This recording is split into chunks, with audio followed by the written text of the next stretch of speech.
Hello everybody and welcome to another episode of Board With Each Other, the board gaming podcast that reviews board games and looks at them as to how they play as a pair, whether that's with your significant other, your BFF, or that really shady guy that tries to rob you every time he comes to your house and escape before you notice. I'm Al Simpson and I'm joined as ever by my lovely wife and player 2, Hannah Kelly. Hi guys. And today we are reviewing the adventure / deck builder that is... Dungeon crawler. Dungeon crawler, well, yeah, kind of, not really.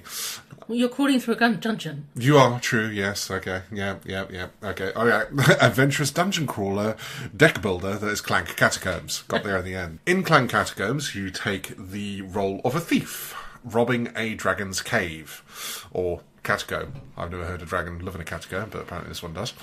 The object of the game is to move around and reveal said catacomb through the placing of randomised modular tiles and gathering up loot and deciding when the best time to cut and run basically is. You do that through a deck of cards, and your deck allows you to do a number of actions depending on what cards you play in a turn. You play your entire hand of 5 cards each turn, and those cards allow you to move, obviously, through the catacomb. They allow you to attack, so you can attack monsters that are either present. There's goblins that are present throughout the game, but you also get other monsters that appear through the marketplace, which is called the dungeon row, of which there are 6 cards. You also get skill, which is the currency that you basically use to buy cards. In amongst doing that, you also acquire something called Clank, which is essentially noise. When you acquire Clank, it's placed on a shared player board with the other players, and when a dragon attack occurs, which occurs when with cards with certain icons are drawn into the dungeon row, you take all of those wooden blocks, which represent your Clank, put them in a bag with a load of black cubes, which represent nothing happening, and you draw some out dependent on the rage of the dragon. If you draw your own colour through that, or anybody else's colour for that matter, you gain damage, and I think you've got a total of 10 hit points during the game. If you get knocked out and you are in the starting light coloured tiles, you still get to keep all your loot. If you get knocked out in the depths, which are the dark coloured tiles, which comprise most of the dungeon, particularly later on in the game, you lose all your loot and you basically score 0 points. So the entire premise of the game is sort of a push your luck mechanic, where you build up a deck, you use that deck to navigate around the dungeon, and you have to choose when the time is right to leave. In order to leave and still successfully win, you have to pick up an artifact. These appear as certain tiles are placed down during the game, and they're worth an increasing number of points. So the more artifacts that get put down, the more points you're playing with. Picking up an artifact always enrages the dragon. There are a number of other mechanisms to gain your victory points. A lot of cards that you acquire into your deck award you with victory points at the end of the game. Any money that you acquire is worth 1 victory point per coin. And you can do things like free prisoners, which all have their own sort of impacts on gameplay. You do that by spending lockpicks. You start with 3, but you can acquire more through certain cards. There's a massive plethora of loot, basically, that you acquire. By the end of the game, your playing area in front of you will probably be quite full of the various gubbins that you manage to pick up. It's worth mentioning that the cards in the dungeon row also have point values assigned to them as well. Yeah, I did say that. Or did you? I wasn't listening, sorry. Fine. The only other thing I think that's worth mentioning is during gameplay you will acquire things called major and minor secrets, and these are minor secrets tend to be sort of single-use things. So one might let you trash a card, or you gain a lockpick, or you might get potions that allow you to move an extra space in a turn, or the sort of one use, or gain a health back. Major secrets tend to have a bit more profound impact on gameplay, and usually you have to use lockpicks to get them. I think the most powerful of those is a lot of the pathways you go down in the catacombs, some of them are one way, and you can get a map that allows you to go the reverse way up those one-way pathways. I think that's probably it for the rules. Is there anything else you want to mention? No, I think that's probably about it. Ghosts? Yes, yeah. Some tiles, when you place them down, are haunted, which means you place Excellent impression. You place a white cube into the I've never bag. seen an actual ghost, so I don't know what they sound like. You place a white cube into the bag, and if you draw that cube during a dragon attack, everybody that's playing gets damaged. Yeah, bad times for all. Yeah, not good. Not good. Okay, so, I mean, I had my eye on this one for a long time, because it is by Paul Denon, who is the designer of possibly my favourite game of all time, Dune Imperium. Ah! And that sort of that design pedigree mixed with some high fantasy and a bit of, thieving and looting, I thought, oh, this is definitely going to be up our alley. One thing that I like is loot. Yes, you do like looting. I do you like are an looting. obsessive looter in video games and board games. In fact, it's quite often with Skyrim, you often say it's like playing with a walkthrough, because I will tell you exactly where all the chests are and what you can find in said chests. Yes, this actually happens, yeah. Your mastermind subject. Yeah. No, that's the fauna and flora of Skyrim. Oh, sorry, I got that wrong. Yeah, flora and fauna of Skyrim, definitely. But this isn't about Skyrim. This is about Clank. Back on track. So yeah, I had eyes on this one for a long time. But I guess, shall we just get straight into the review? Because I've got quite a lot to say here. Is there anything mean, in terms of play time, I do think it can vary. Very variable. Very variable. What does it say on the box? From 45 to 90 minutes, which I think is probably about right. Yeah, I think that's probably about right, yeah. I think more players, again, the longer it would take, but... I think with a two-player game, this could be done in half an hour, depending on what happens, or it could go on longer than 90 minutes. It's a very variable play time. Yeah. Okay, so then over into our scoring categories. As always, we start out with our general scoring before moving on to our specific two-player scoring categories. And the first up is components. So it includes things like board space, setup, and the actual bits that come in the box. Yeah.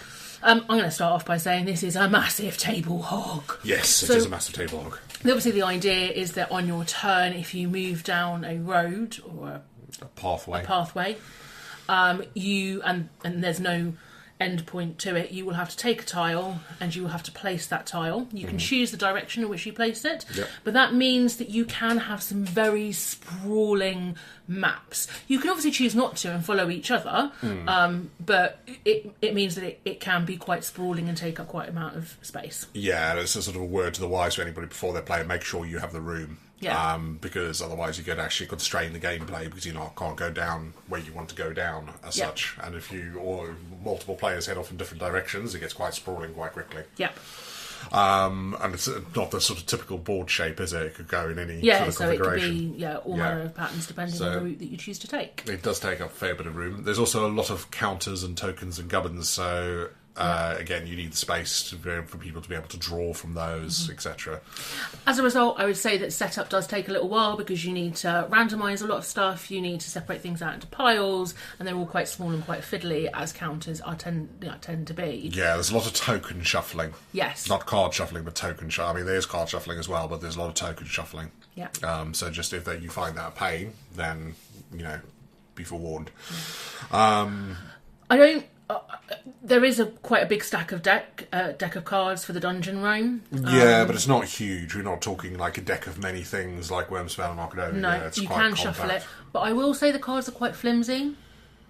I think they're just general card stock. Maybe we've been spoiled a bit by recently, others, but I kind of feel they're a little bit flimsy in terms of card stock. If you played any of Direwolf's games, they're the same quality, exactly the same quality as Dune Imperium, etc. I have unrealistic expectations then, fair enough. Yeah, played too much Radlands apparently. So I mean, everything looks great. The artwork's really, really nice on the cards and on the map. Everything looks very, very cool. Yeah. It's not like high fantasy. There is an element of softening and sort of fun, soft, comic-y, it's quite cartoonish. That's it's quite cartoony. It's definitely not your gritty high fantasy. It's definitely like jokey side of D&D almost. But I like that. Yeah. Nothing wrong with that. You've got a big dragon token to represent the dragon. It's not as big as as impressive as the koi fish from White Castle. No, I don't think anything is that impressive. But it looks fine. Looks great. All the artwork, everything melds together really well. The theme comes through really, really strongly. And yeah, it's a great package. I've got very little negative to say about the components. Setup, the setup we spoke about, but teardown can be a little bit of a pain because you've got these tiny, tiny little lockpick tokens. And I think anybody who play this will share my pain that whenever you try and put the map away, you start spilling these little lockpick tokens that you have to place down that you've not seen. I know why it's like that due to design. It's a design choice where you have to place them on the map, but God, they're fiddly. Yes, and they are tiny. Yeah, they are really small. They are really small. They're smaller than my fingernail. They're absolute loss bait. Like, you're going to lose some of them if you play this regularly, I imagine. Particularly between holes down floorboards. So yeah, how did you score it? So I would agree with you, your overall sentiment. I've scored it down a little bit because it's quite fiddly to set up, and there are parts of it that are fiddly. So I scored it a 6. Okay, I gave it an 8. I think I think it's a really nice. It's a really nice package, and I think as far as like combination of art and theme and everything goes, I think it works really, really well. Okay. So I've got very little negative to say about it. I was going to say 7, but then, like I say, scored it down. Okay, fair enough. All right, so then on to our next category, which is complexity, and with the caveat that it's not necessarily about how complex the game is, but how well the complexity serves the gameplay. Yeah. You go. Okay. So, I mean, I'm gonna start out on the positive. This is a really easy game to teach. There is not a lot of rules overhead. If anybody's played any sort of deck builder before, they'll be able to play this really, really quickly and easily. The whole concept of spending your entire hand, you can't carry cards over, you just sort of dump them all, you draw. You'll pick it up in no time. And the core concepts of moving around and interacting with the map, there's not a huge number of icons that you need to memorise. You've got a really handy reference sheet for prisoners. A good reference sheet as well. Sheet for prisoners and things like that. So, while you're still learning, you can look them up really, really, really easily. It is an easy game to teach. It's not a light game, but it's definitely on the light side of medium weight, I would say, if you're going by sort of Board Game Geek ratings. So that is a positive. It's not a brain burner in that sense, and it doesn't pretend to be. However, the negative thing to this, and it's one of my main bugbears with this game, is I think there's a real lack of synergy or tactical nous to the deck building. Yep. When I play a deck builder, I want to be able to create a deck that works with itself. I think there's only a couple of sort of synergistic type things that happen in these decks that you build, and most of them just involve you drawing more cards in a turn. Yeah, there's also one around Clank. So the more Clank you make, the more things that you get, be that money or be that in currency, etc. Also healing Clank as well, removing Clank. But you're absolutely right. There really seems to be, as far as I can tell, only 2 main mechanics. And there's not enough, I guess, depth to either of those to make it sort of either engine building, is that the right? Deck building. Or for you to even end up fighting, I think, over the dungeon row for those cards particularly. Yeah. And the ones that do synergize, there's actually a fair amount of them. So if you are going down that route, it's fairly easy to find them. It's not a real struggle. If somebody nicks a card, your deck falls apart, which can be frustrating, but it's also quite cool part of deck builders. And I just, the deck building aspect of it is at its core a deck builder, but I just don't think that is complex enough for me. I like a little bit more tactical complexity in a deck builder. I find with this you end up with a massive deck of junk at the end. Well, not junk, but nothing really works together. You just got loads of cards. I also think, as far as deck builders go, the opportunities to trash cards are far limited, fewer than you'd find in a lot of other deck builders. Like, usually trashing cards is a major mechanic because you have your vaguely crappy starting hand and then you quickly get rid of those cards and move on to better things. It's actually quite difficult to do in this. I don't know, that's just because due to luck or how we played or whatever, but it doesn't seem to be many opportunities. And whenever you do see them, they tend to be very one-off, whereas a decent deck builder will allow you to continuously trash a card if you get certain cards working together. So I think that part of it is definitely lacking something for me. Yeah, I mean, think about the other strengths that it's got going for it. You know, the idea is that you are obviously trying to pick your moment to leave the dungeon with as much loot as you possibly can compared to your opponent, and timing that right so that your opponent might struggle to then leave. It's worth noting that once one person has left the dungeon, that really enrages the dragon, and every turn you then pull 6 cubes out of the bag. On that player that's left. Yeah, on the players that's left. So actually, the pace at which you have to leave, you got to leg it, basically, in order to be able to survive. What I do think is quite cool is there are a number of mechanics they've put in the game to kind of keep you pushing, to keep kind of stretching you out. Yeah. So, for example, if you free prisoners, well, your prisoners may only count towards victory points if you have, for example, bought a crown from the marketplace. Yeah, there's a synergy between those, isn't there? Yeah, because there are also marketplace rooms where you can go to buy things like additional lockpicks, additional bags, stuff like that. So that kind of pushes you to keep going to a certain extent. And I think that's quite cool. Yeah. And that's quite well done. Yeah, fair enough. Yeah. I mean, would you say that's an element of complexity? Yeah, I think that's another layer, isn't it? Yeah, I suppose, yeah, you're right. Okay, yeah. All right. So it's about balancing both your artefacts but also all your other loot.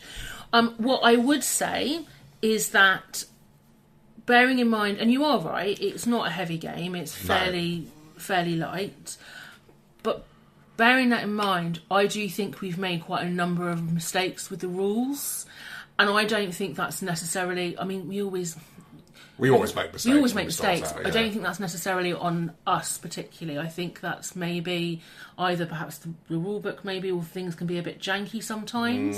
I don't know. And particularly because when you draw your hand and you place your hand down, you can do things in a variety of orders. So sometimes there's no set order. There's no set order, so things can get a bit confusing. So I've made mistakes, for example, where I've had to stop because I'm in a crystal cave, and that automatically ends your movement. But then I've got Boot of Speed, so I've moved, and then I realised afterwards that I wasn't allowed to move because I was in a crystal cave. Yeah. So there is a level of jankiness to it, and I don't know if that's, and because of that, I think if you have like new players, for example, then you are going to need someone who's going to almost DM it and just have a little bit of oversight. And of course you always do with new games, because you do have to teach people, but I do think there has to be one person who has to be quite on it to go, actually no, you can't do that because of this. Yeah, I think that's a valid point. Yeah, again, you just need to pay that a little bit of extra attention, don't you? But I do agree with you. I think you can take all of your actions in any order thing gets quite confusing for yourself, let alone everybody else, to sort of follow what you're doing. So you don't have to you have to talk everything through, really. Yeah. Okay. So how did you score it? So I've given it a 6. I gave it a 7. Okay, fine. Yeah, I think the lack of synergy thing really, really bugs me in this. Yeah. And I just want that little bit of extra. Again, I think I probably have scored that in other sections as well, so we'll come back to that, I'm sure. Fine, okay. Alright, so then on to shelf life. So this includes things like value for money, but also the repayability. So as always, what's the price point? Varies quite massively, but I think it's supposed to retail for about £50. Okay. So it's not a cheap game. But there is a fair amount you get in the box, and all the big, thick, chunky tiles, all the map tiles, kind of makes sense. I still think it's a little bit on the expensive end, and I think there's greater considerations around value for money, and the value for money and shelf life go hand in hand. Yeah. And obviously your mileage may vary depending on how much you enjoy this. But I'm just going to flat out say it straight away. For me, despite the level of randomisation in this, which is usually the shelf life crack, I don't see a lot of legs in this. And I think that's partly because of the lack of deck building opportunities that you have out of it. Yeah. Because, as you said, there really are only a couple of mechanisms, and so you either get that synergy or you don't, and it's not like you have to change the way in which you play or change your strategy based on that, really. Yeah. There's a lot to do with, I think I'll talk more about in the next section under fun, because there's quite a lot I'd want to say about what you just talked about, but I think it comes more under fun for me. This is one of those games where, looking back, after I played it 3 times, I feel like I'd seen most of what the game had to offer. Yeah. I don't think there was anything deeper that came out of the repeated plays. It was still the same game with the same mechanisms, with the same push-pull mechanic. And some people might, like that. If you fall in love with the core concept of this, I imagine the amount of randomisation with the Catacomb would mean you'll be playing this for years. But for me, there just wasn't enough there. There wasn't enough depth. There wasn't enough strategy. And I just, it just didn't grab me. So after I don't know how many times we played this. It's more than 6, but less than 10. I feel like I'm done with it. Yeah. What I think I would say is that it's a very casual game. And again, I think that speaks a lot about what you're looking for in terms of a board game. And that makes it, because it is quite casual and you can pick it up. And I think you could go back to it, over a longer period of time. Yeah, maybe. It's a nice one to have on the shelf to pull out if you're looking again for that kind of sweet spot, something quite casual, something very luck-based. Then I think it does have that. But is that what we look for? No, probably not. No. And again, on the sort of casual point, I can think of much more casual games and much lighter games that after 20 plays I'm still going to play again. Give me an example. Ooh, Fox in the Forest. Even King of Tokyo. Something as simple as that. Forest isn't luck-based, though. No, it's not. I mean, King of Tokyo is pretty luck-based. Yeah, that's true. And I play that over and over again compared to this. Very different games, obviously, but I think my point still stands that they are lighter games and more casual games that I'd rather play. And I think that's just because, for whatever reason, the combination, the sort of secret sauce of everything just hasn't grabbed me like I thought it would. Yeah. And it's really disappointing because I really wanted to love this. I really wanted to love this. Yeah. It was kind of, it had our names written all over it, and I think, again, it is quite well loved. People do really enjoy this game. Yeah, so we might actually be in the minority here. Yeah, and I also think, again, it's one of those games where perhaps maybe I went in with too high a set of expectations and it didn't deliver.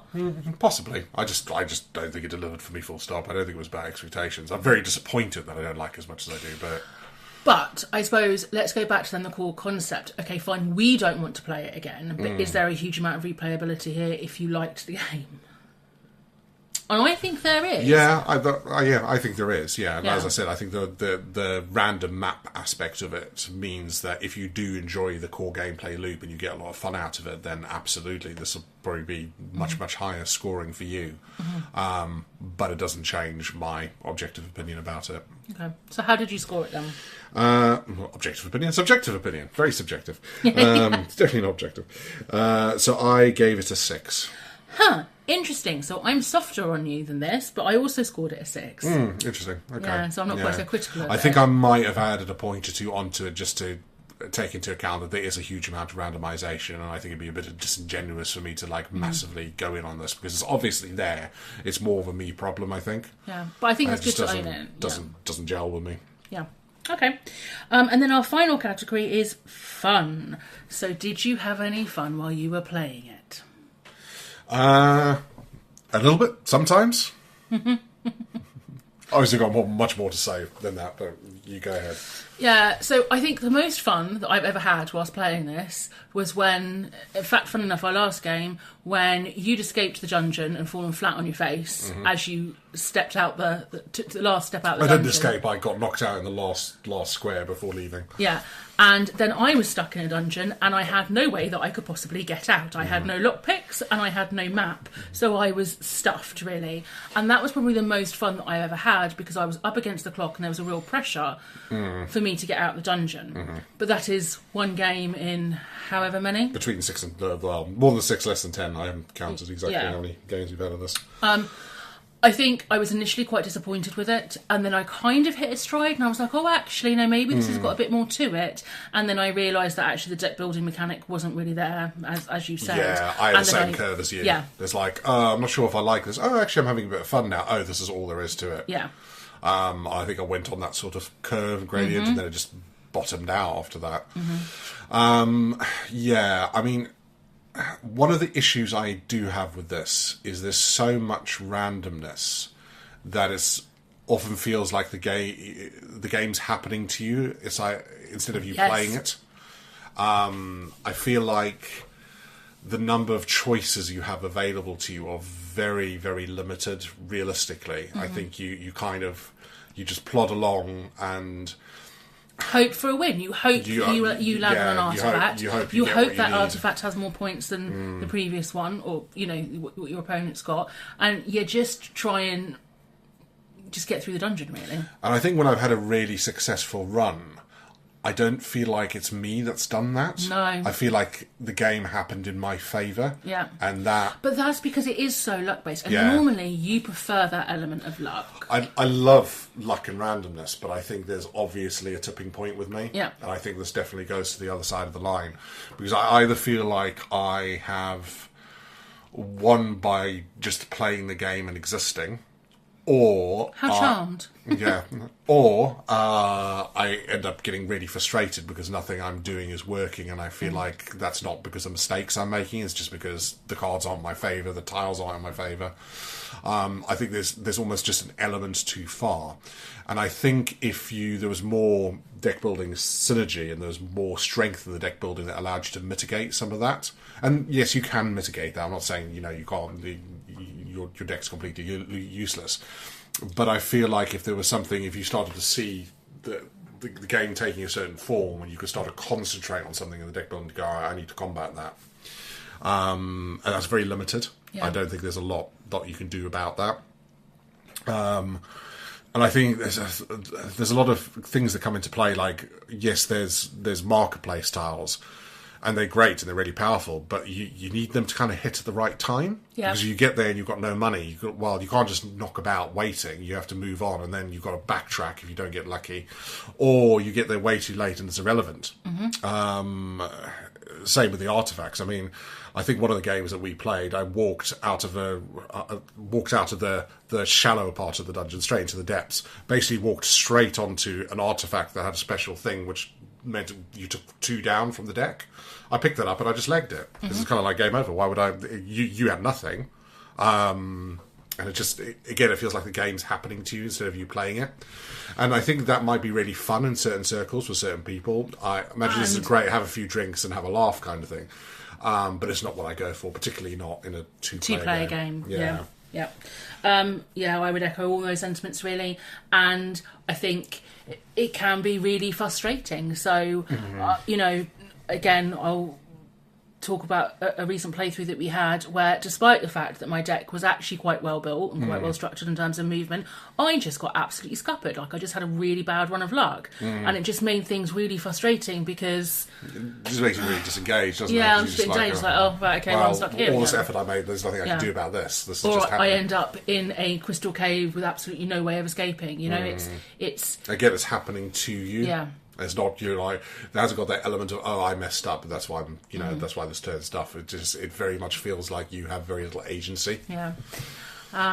Okay. All right. So how did you score it then? I gave it a 4. Yeah. So I found it quite difficult because part of me thinks, and we'll talk about this in our 2-player ratings, but I do feel like it would be a different experience with more people, and therefore I found it quite difficult to rate. So I gave it 5. You gave it a 5, yeah. Fair enough. So I thought nicely in the middle, but doesn't deserve to be any higher than a 5. Yeah, this is a really tough one because, like I said before, I really wanted to like this, and I also feel like I'm killing a darling here. Like, I know loads of people love it. I don't hear a lot of criticism about it. To be honest. No, I've had very little criticism, which has really surprised me how much I haven't gelled with it. But hey ho, them's the breaks. Okay, so let's total those up and see what we get. Okay, after we total those up, that gives us a straight up 6. No need to round this time. So 6 in our general category. Slightly above average. Yeah, slightly above average. All right, so let's move on then to our 2-player rating scales. And the first of those is Table Talk, getting to know you, how much bounce there is. Bounce. Bounce, yeah. How much banter there is. Shit talking for American listeners. So, yeah, I mean, I think this isn't bad in terms of Table Talk. I think it's quite a light, almost comedic theme, so I think that kind of prompts a little bit of ribbing and a little bit of, banter back and forth. I think because of the take actions in any order you want to mechanism, I think you do have to talk your opponent through what you're doing. I think everything that's happening is very out in the open, so there's a lot of commiseration or laughing at when things don't go people's way. So I think it's good. I think it's good. There's always the factor of this is like getting to know somebody in terms of how they play and all that kind of thing. And again, the game happens to you a lot, so there's not that element's not really there.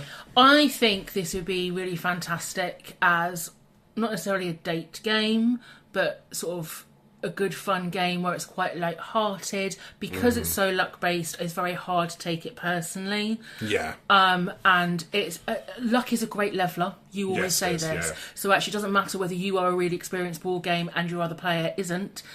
It's a great one to be able to bring out for that purpose. So nice early relationship kind of thing. I think it's a real cracker for that. Yeah. Or parent and kid. Yes.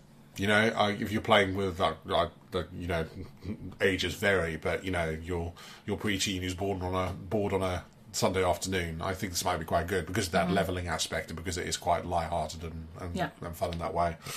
And you can have a laugh over it. So, yeah, I think it's reasonably good at this. So I give it a 7. So I scored it a 5. Okay, all right. Do you want to talk a bit more about what sort of marked it down for you? Yeah, because no, you are right. We do talk an awful lot, but it is largely about narrating turns, really, and a lot of that interaction is this is what I'm doing, and this is what I'm buying, and this is what I'm spending my money on. And just because there's conversation doesn't mean it necessarily adds value, I guess. No, true. Yeah. So, again, I think it is still quite a solo experience. And yes, you say there are opportunities for like ribbing and, you know, taking the piss and stuff.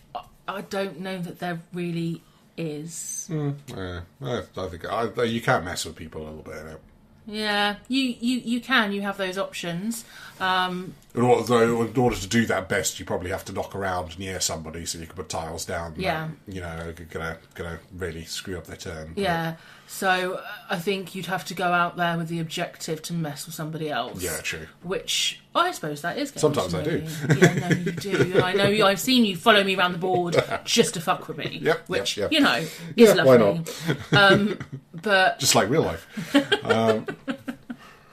Standing in my way in doorways. Yeah. So yeah, I think I scored it down on that basis. Whilst there's a lot of talking, I'm not really sure that talking adds a huge amount of value. Okay. All right. Fine. So then our next category is competitiveness. Yeah. So obviously you are directly competing with each other. You need to leave with the most points, and you need to accumulate the most points. But here's the thing. Somebody has the option of pulling that trigger, and as soon as that person pulls that trigger, everyone else is going to get the fuck out of there, otherwise they're going to end up being eaten by a dragon. And maybe that is what the level of competitiveness is. I don't know, but I'm not sure how I feel about that as a mechanic. And that's really the main crux of the competitiveness in this. Yes, it is. It's choosing when to cut and run, basically. And bearing in mind whether you're ahead or not is entirely based on luck. Pretty much, yeah. Mostly. Yeah. I mean, yeah. I'm sure people would argue otherwise, but I think the vast majority of it has to do with luck. And I think, unfortunately for me, there's too much luck involved to make this competitive. As I always say with this category, is it satisfying to win? No. Not really, no. Because whenever I've won, I don't feel like I've won. I feel like I've just had the better run of luck. Yeah. Or I've just made the decision to leave at the right time. I just, it just doesn't have that competitive pull for me, whereas I've done this and I've beaten this other person because I've done it better. And I'm fine with a bit of luck in that, but as I said, there's just too much in this for it to feel that way, and it just doesn't feel satisfying to me. Yeah, and I've had situations where, so I think I've lost all bar one of our games, because we often say in games that we play cooperatively, if there's anything really important based on luck, Al doesn't roll the dice, it's me, because you are cursed. RNG gods hate you. They absolutely hate you. However, it seems like all my bad luck is stored up into this one game. Yeah, Like, pretty much. the RNG gods of Clank hate me.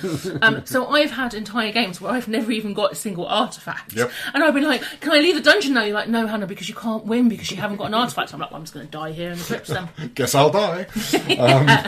You know? Yeah. And that's the bit that just feels unsatisfying and a bit unfair. Like, I would never... I'm not a bad loser, but it feels unfair. But on the flip side of that, when you have been in those situations, I haven't been giggling to myself and giving you 2 middle fingers like I would in some other games. Yeah. I've been like, that's a shame. Oh, well. Yeah. Anyway. It doesn't have that, because I don't feel like I've done that. It's just happened to you, and I'm like, that sucks. Yeah. It really doesn't work on a competitive basis for me, so I've given it a 3. Yeah, so I gave it a 4. However, interestingly, when we talk about, we've talked quite a lot about solitaire-esque games that you play side by side, it doesn't feel like that either. No. So there is more competition than that, and I think that's where the dungeon row becomes quite important, because you are working towards getting some of those big point cards that have quite big effect. But again, you just happen to get there before I do. It's not like I've been working really hard at getting that card and you've stolen it from underneath me. Yeah, and if not, there'll always be another one. Yeah, and also because, again, you don't have to, but if you go off on separate paths in the dungeon, well, again, it's not like a race to that one artifact that we've just seen, because you actually only place the tile as you go into that room. So that artifact only gets placed when you walk into it. So you don't even know that it's there. Yeah. You know? So again, you're not strategically trying to aim to get to a far distant point. Which is really interesting and made me think quite a lot, because I've never played the original. And I have you. And obviously the original is pretty much the same concept. But it's a fixed state board. And it makes me wonder if I'd actually prefer the original. Because everything's there, so it's all about how deep you plan on going before you leg it. Yeah. I don't know. I think maybe the thing that's everybody loves about this is the thing that actually I might prefer the older version. So I don't know. Maybe we need to trade this for the original. Yeah, maybe. Is it just called Clank? Yeah, just straight up Clank. I don't know. I mean, I think a lot of the other problems will still persist. And a lot of people say that this is better at 2-player. Yeah, they do, yeah. So... Yeah, I don't know, but it's one of those things. Like, maybe with a fixed board, I might actually like this more, because then you're making sort of more tactical choices. I guess I don't know where you're going based on and how you're doing and how much noise risky you're making. You want to get, depending on what's in your deck, kind of thing. You know, I don't know. Maybe not. I shall try it one of these days and reach that conclusion. So I scored it a 4. Yeah. Okay. All right. So final one is scalability and FOMO. So, does this need more players, either mechanically or fun-wise? So, I am going to say absolutely yes. I'm going to say fun-wise, absolutely yes. Mechanically, no. It plays perfectly well at 2. You don't need more people to make it a better game, I don't think. In that sense, mechanically. Fun-wise is a completely different matter, but go on. So, I kind of disagree with that. I think because... invariably, whilst you might sometimes go and chase me down just to fuck with me, I think the more players you had, the more consolidated your map space would be, and therefore the more opportunities to inadvertently fuck with somebody else without strategically going, actually, I'm going to do this just to piss you off, but you do it as a, like... by accident. Yeah. Serendipitously. Yeah, maybe. You know, and I think that's where, for me, that's where it would get really exciting and perhaps a bit more fun. And also that element of, because one person pulls the trigger, well, that means that there are 3 more of you that are trying to desperately leg it out the dungeon, and you're just hoping that they're going to get eaten first. And I think, again, that's the bit where I have the most fun, and that's more likely to happen and go on for longer the more players that you have. So for me, both in terms of fun and from a mechanics perspective, definitely more players would absolutely help. Okay, fair point. I think you might be right on the mechanic side of things. I have a feeling that some games have a runaway leader problem. I have a feeling with multiple people this might have a runaway loser problem.